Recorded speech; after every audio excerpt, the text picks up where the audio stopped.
Hello and welcome to my review of the Screamer-Killer for Tyranids from the Leviathan box set for Warhammer 40,000 from Games Workshop. At the moment, the only way to pick up this Screamer-Killer is through the Leviathan box set, which will cost you £150. My estimation for when Screamer-Killer is released separately will be he's going to be around the price point of between £45 and £55. He is a monopose push-to-fit mini. Games Workshop have been releasing other miniatures from the Leviathan box set separately, and I believe that they will release this Screamer-Killer separately at some point too.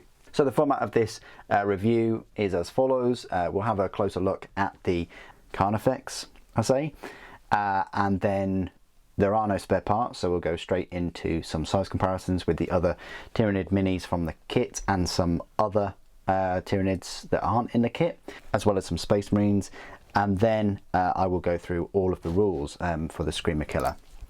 So first things first, this model is huge. It's bigger than the Ballistus Dreadnought. This has such a presence compared to any of the other big Gribblies you've ever had. I mean, you know, the Tyranids and the Dimachieron definitely give you a bit of presence, of course. They're huge, but this one with its four like pincer-like arms and that head, I'm not a big fan of these sort of frills either side, and his face is kind of a bit odd looking, but everything else is brilliant. I would have preferred an extra kind of claw on the right side, like, you know, one on either side rather than just the, you know, inside leg, inside foot. And the tail is a bit odd. It's a bit short and stumpy.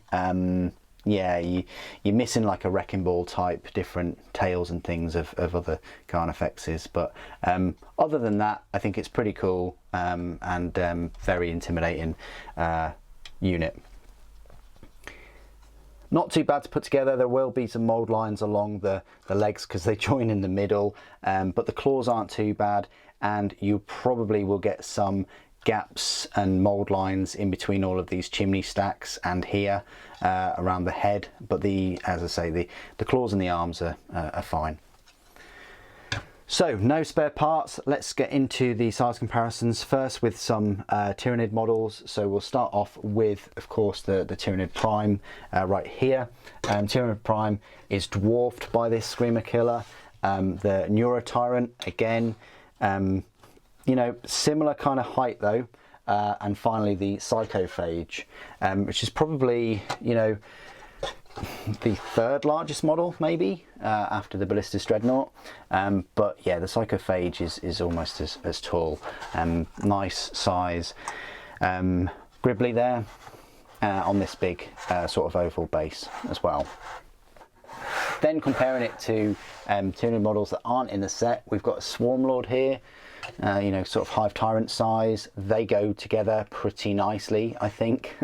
And then we've got a big Gribbly, the Dimachieron, which yeah, does dwarf him, but still, him flanked with two, especially if they release like a multi-part, multi-pose kit of the Screamer-Killer. I'm not sure they will, but the Dimachieron flanked by two of those would look very, very cool. Compared to the Space Marines in the Leviathan set, so here is the Captain. And then, of course, here is a Terminator. Yeah, these will be its main food, kind of. But you can just see just how much bigger it is next to some, you know, quite large Terminators now.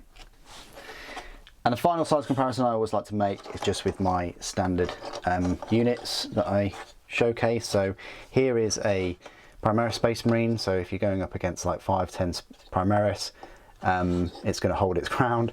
Then you've got a standard Space Marine, which could possibly run under its legs maybe, and then you've got Slime Marbo, who is pretty small compared to the Screamer-Killer. So hope that helps just to illustrate how big Screamer-Killer is. It's bigger than I expected it to be. And you know, final comparison, of course, just with the Ballistus Redemptor Dreadnought. Just gives you an idea of how big these biggest models in the set are Okay, this is my part of the review where I will go through all of the Screamer-Killer's rules. So you'll find the rules in the free Warhammer 40,000 app under Index Tyranids. It consists of one Screamer-Killer and will cost you 180 points, so very, very expensive. It's equipped with Bioplasmic Scream and Screamer-Killer Talons. So its stat line reads, it's a movement of 8 inches, it's a toughness 9, save of 2+, 10 wounds, leadership 8 and objective control 3. Very, very solid stat line that. You know, that toughness 9, the save of 2+, it's going to be hard to take down, especially with those 10 wounds. It does have a ranged weapon, of course. It has this Bioplasmic Scream, which is an 18-inch assault weapon. It's got D6 plus 3 attacks. It's a ballistic skill of 4+, strength 8, AP -2, damage 1. That's pretty impressive. Assault obviously means that if a unit advanced in the turn, it can still shoot its weapon.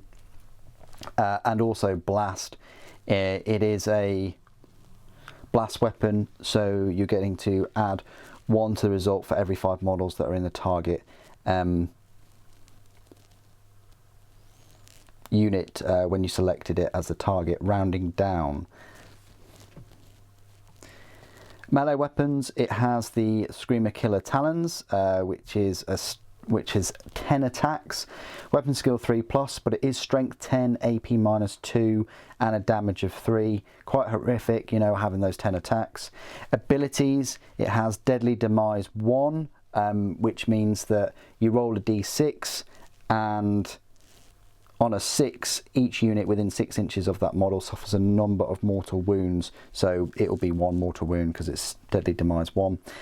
Faction abilities, it has Synapse, so it's a Synapse creature. While a Tyranids unit from your army is within 6 inches of 1 or more Synapse models, that means that it's said to be within Synapse range of your army, and each time a Tyranids unit from your army takes a Battle Shock test, if it's within Synapse range of your army, you take the test on a 3d6 instead of 2d6, which is fantastic. And then its own specific datasheet abilities, it has this thing called Death Scream, whereby in your shooting phase, after this model has shot, select one unit hit by 1 or more of those attacks. That unit must take a Battle Shock test, subtracting 1 from that test. It doesn't have any war gear options, and its keywords is Monster, Great Devourer, Screamer-Killer, Tyranids. So there you go. I would have preferred like one extra ability or something like that, but you know, other than that Death Scream. But I still think it's quite a solid unit. It's certainly, you want to be charging this thing 8 inches a turn and, you know, Bioplasmic Screaming your enemy, as well as getting it into close combat as soon as possible and buffing it as well with all of the other units. What do you guys think? Please do put your comments below. Thank you for joining me today. Thank you for watching. For the Norn Queen.